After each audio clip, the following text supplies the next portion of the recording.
ತಿಪಟೂರಿನಲ್ಲಿ ಮತ್ತೊಮ್ಮೆ ದಾಖಲೆ ಬರೆದ ಕೊಬ್ಬರಿ ದರ.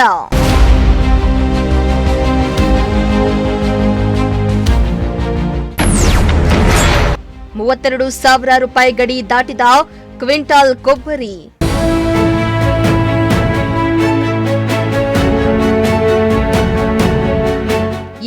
ಕಲ್ಪತರು ನಾಡಿನ ರೈತರಿಗೆ ಭರ್ಜರಿ ಗುಡ್ ನ್ಯೂಸ್ ಸಿಕ್ಕಿದೆ.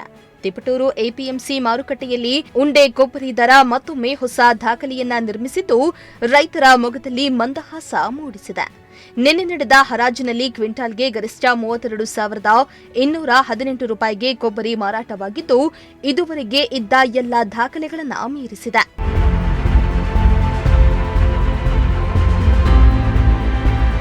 ಇನ್ನು ಎಪಿಎಂಸಿ ಕಾರ್ಯದರ್ಶಿ ನ್ಯಾಮಗೌಡ ಮಾತನಾಡಿ, ಈ ಬಾರಿ ಒಟ್ಟು 1,621 ಕ್ವಿಂಟಲ್ ಕೊಬ್ಬರಿ ಮಾತ್ರ ಮಾರುಕಟ್ಟೆಗೆ ಆಗಮಿಸಿದ್ದು, ಹಿಂದಿನ ವರ್ಷ 31,606ಕ್ಕೆ ಮಾರಾಟವಾಗಿದ್ದ ದಾಖಲೆಯನ್ನ ಈಗಿನ ದರವನ್ನ ಮೀರಿಸಿದೆ. ಸಾಮಾನ್ಯವಾಗಿ ಪ್ರತಿ ಹರಾಜಿನಲ್ಲಿ 3,000 ಕ್ವಿಂಟಲ್ಗಿಂತ ಹೆಚ್ಚು ಕೊಬ್ಬರಿ ಮಾರುಕಟ್ಟೆಗೆ ಬರ್ತಾ ಇತ್ತು. ಈ ಬಾರಿ ಗಣನೀಯವಾಗಿ ಕುಸಿದಿದೆ. ಕಡಿಮೆ ಪ್ರಮಾಣದ ಅವಕವೇ ಬೆಲೆ ಏರಿಕೆಗೆ ಪ್ರಮುಖ ಕಾರಣ ಆಗಿದೆ. ಮುಂದೆಯೂ ಸಹ ಬೆಲೆ ಜಾಸ್ತಿಯಾಗುವ ಸಂಭವವಿದೆ ಎಂದಿದ್ದಾರೆ. ಈಗ ಪ್ರಸ್ತುತ ಇರುವುದು ಕೊಬ್ಬರಿ ಧಾರಣೆ ಪ್ರತಿ ಕ್ವಿಂಟಲ್ಗೆ 32,200ವರೆಗೆ ಹೋಗಿದೆ. ಇದು ಮುಂಚೆದ ನೋಡಿದ್ರೆ 2014-15ರಲ್ಲಿ 19,000 ಚಿಲ್ಲರೆ ಆಗಿತ್ತು. ಆವಾಗ ಕೊಬ್ಬರಿ ಆವಕ ಇದಕ್ಕಿಂತಲೂ ಕಡಿಮೆ ಇತ್ತು, ಅಂದರೆ ಇದಕ್ಕಿಂತ ಜಾಸ್ತಿ ಆಗಬೇಕಾಗಿತ್ತು ಧಾರಣೆ. ಆದರೆ ಇದಕ್ಕಿಂತ ಆವಾಗ ಕಮ್ಮಿ ಇದ್ರೂ ಮ್ಯಾಕ್ಸಿಮಮ್ ಆವಾಗ 19,000 ಚಿಲ್ಲರೆ ಆಗಿತ್ತು.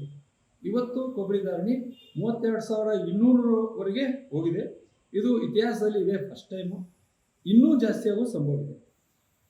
ಇನ್ನು ಉತ್ತರ ಭಾರತದ ರಾಜ್ಯಗಳಿಂದಲೂ ಕೊಬ್ಬರಿಗೆ ಹೆಚ್ಚು ಬೇಡಿಕೆ ಇಲ್ಲದಿದ್ದರೂ ಸ್ಥಳೀಯ ಮಾರುಕಟ್ಟೆಯಲ್ಲಿ ಸರಬರಾಜು ಕಡಿಮೆಯಾದ ಕಾರಣ ದರ ಏರಿಕೆಯಾಗಿದೆ.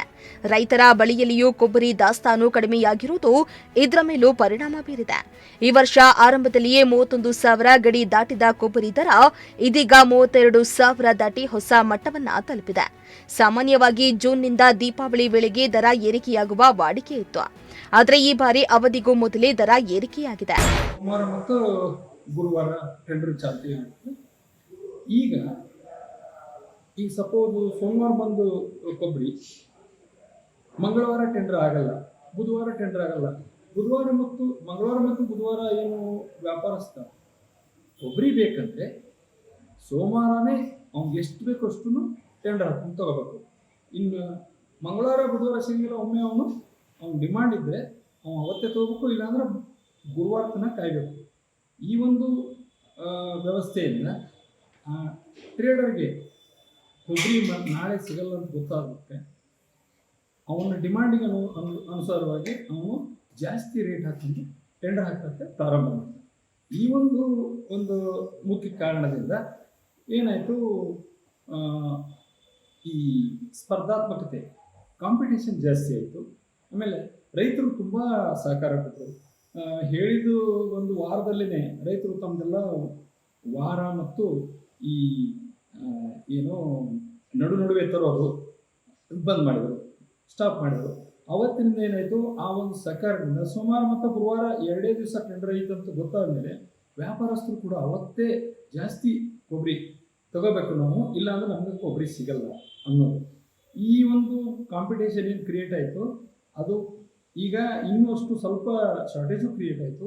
ಈ ಒಂದು ಕಾರಣದಿಂದ ಧಾರಣೆ ತುಂಬ ಹೆಚ್ಚಾಗ್ತಾ ಇದೆ. ಧಾರಣೆ ಇನ್ನೂ ಹೆಚ್ಚಾಗೋ ಸಾಧ್ಯತೆ ಇದೆ. ಆಮೇಲೆ ಈಗ ನೋಡಿ, ಈ ತಿಂಗಳು ಯಾವುದೂ ಹಬ್ಬ ಇಲ್ಲ. ನಮ್ಮ ಕೊಬ್ಬರಿ ವ್ಯಾಪಾರ ವಹಿವಾಟಿಗೆ ಸೀಸನ್ ಅಂದರೆ ಹಬ್ಬಗಳೇ. ಅದು ಮುಖ್ಯವಾಗಿ ಉತ್ತರ ಭಾರತದಲ್ಲಿ ಏನು ಬರ್ತಾವಲ್ಲ ಆ ಹಬ್ಬಗಳು. ನಾವು ದಕ್ಷಿಣ ಭಾರತದಲ್ಲಿ ಈ ಕೊಬ್ಬರಿನ ಅಷ್ಟು ತಿನ್ನಲ್ಲ. ನಮ್ಮದೆಲ್ಲ ಕೊಬ್ಬರಿ ಎಲ್ಲ ವ್ಯಾಪಾರ ವಹಿವಾಟು ಇಲ್ಲಿ ಆಗಿ ರವಾನೆ ಆಗೋದು ಉತ್ತರ ಭಾರತಕ್ಕೆ.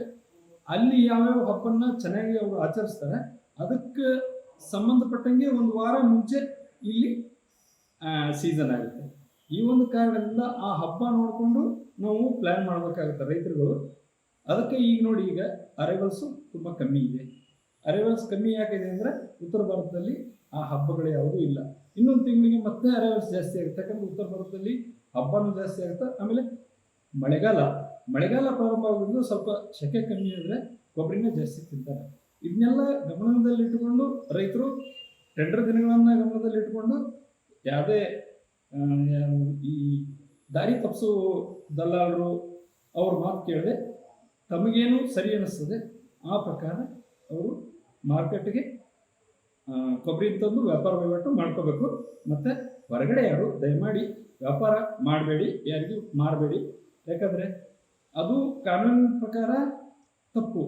ಇನ್ನೊಂದು ನಿಮಗೆ ಸ್ಟಾರ್ಟಿಂಗಲ್ಲಿ ಪೂರ್ತಿ ದುಡ್ಡು ಕೊಡ್ತೀವಿ ಅಂತ ಹೇಳ್ತಾರೆ, ಆಮೇಲೆ ದುಡ್ಡು ಕೊಡಲಾರ್ದೆ ಹೋಗ್ಬಿಡ್ತಾರೆ. ಹಿಂಗಾಗಿ ನಿಮಗೆ ನಷ್ಟ ಅನುಭವಿಸ್ಬೇಕಾಗುತ್ತೆ. ಅದಕ್ಕೆ